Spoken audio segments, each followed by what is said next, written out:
Karma to Christ ministries आपका स्वागत करती है। आइए हम परमेश्वर के वचन पर चर्चा करें। आज का वार्तालाप का शीर्षक प्रार्थना को आदत बनाओ। आज के बाइबल छंद है भजन संहिता अध्याय 55 पद 17। मैं शाम को, सुबह को, दोपहर को प्रार्थना करूंगा और ऊंचे स्वर से पुकारूंगा और वह मेरी आवाज सुनेगा। लूका अध्याय 6 पद 12 और 13। और उन दिनों में ऐसा हुआ कि वह प्रार्थना करने के लिए पहाड़ पर गया और सारी रात परमेश्वर से प्रार्थना करता रहा।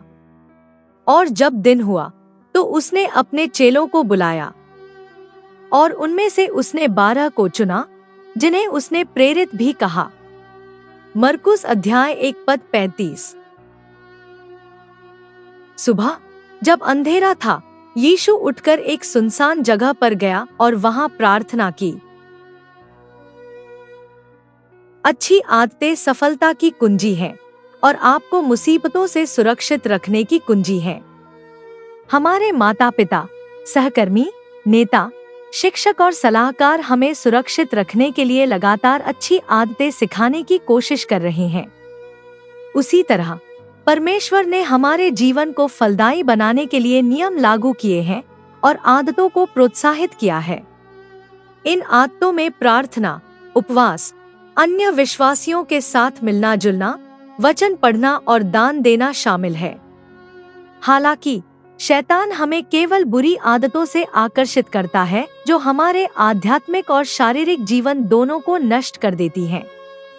शत्रु हमें नशीली दवाओं, शराब, टीवी, वसायुक्त भोजन, सोशल मीडिया, नींद और ऊंघ, सामाजिकता और पार्टी और वासना की लत लगाता है। ये सभी चीजें हमें ईश्वर से दूर रखती हैं और जंजीरों में जकड़े रखती हैं, जो अंततः अकाल मृत्यु लाएगी।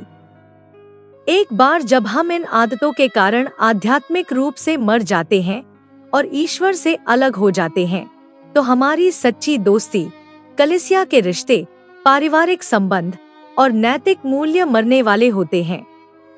आखिरकार हम अकेले रह जाते हैं और आश्चर्य करते हैं कि क्या गलत हुआ। इससे बचने की कुंजी प्रार्थना को प्राथमिकता बनाना है। हाँ, प्रार्थना, ईश्वर के जीवित वचन को पढ़ना और उसके साथ अकेले समय बिताना। दाऊद ने कहा कि वह सुबह, दोपहर और रात को प्रार्थना करेगा। दानिएल दिन में 3 बार प्रार्थना करने के लिए जाना जाता था। हमारे पास यीशु के साथ साथ हमारा उदाहरण भी है। बाइबल कहती है कि वह सभी मोर्चों पर हमारी तरह ही परीक्षा में पड़ा और उसने कभी पाप नहीं किया। उनकी मुख्य बात यह थी कि चाहे रोजाना की चुनौतियां कैसी भी हों, वे ईश्वर के साथ अकेले में समय बिताते थे और प्रार्थना करते थे। उन्होंने 12 प्रेरितों को चुनने से पहले प्रार्थना की, दिन का सामना करने के लिए सुबह सुबह अकेले प्रार्थना की, यीशु के पकड़े जाने से पहले पतरस के विश्वास के लिए प्रार्थना की, उन्होंने हमारे पापों का भुगतान करने के लिए क्रूस पर चढ़ने से पहले ईश्वर की इच्छा की पूर्ति के लिए प्रार्थना की। क्या आप और मैं यीशु से बेहतर हैं? अधिक अभिषिक्त? अधिक शक्तिशाली? क्या हम ईश्वर को अधिक निकटता से जानते हैं? क्या हमारे पास पृथ्वी पर अपने मिशन के लिए अधिक जुनून है? नहीं? तो कम से कम हम मसीह का अनुकरण कर सकते हैं और प्रार्थना करना शुरू कर सकते हैं। यदि प्रार्थना में पूरी तरह से 1 घंटा बिताना आपके लिए संघर्ष है, तो आप गहरी मुसीबत में हैं।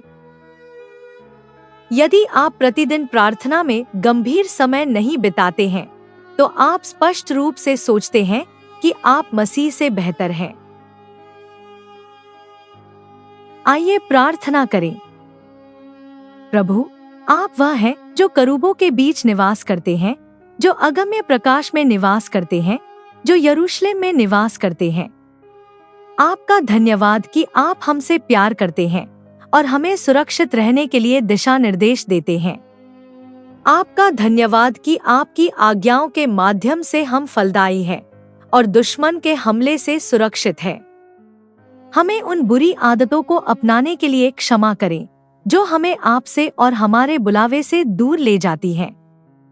हमें अपने प्रार्थना जीवन में आलसी होने और अपने दैनिक कार्यों से विचलित होने के लिए क्षमा करें।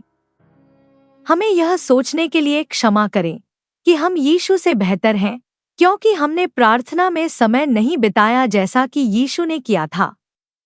हमें अपने प्रार्थना जीवन पर पूरी तरह से निर्भर होने में मदद करें।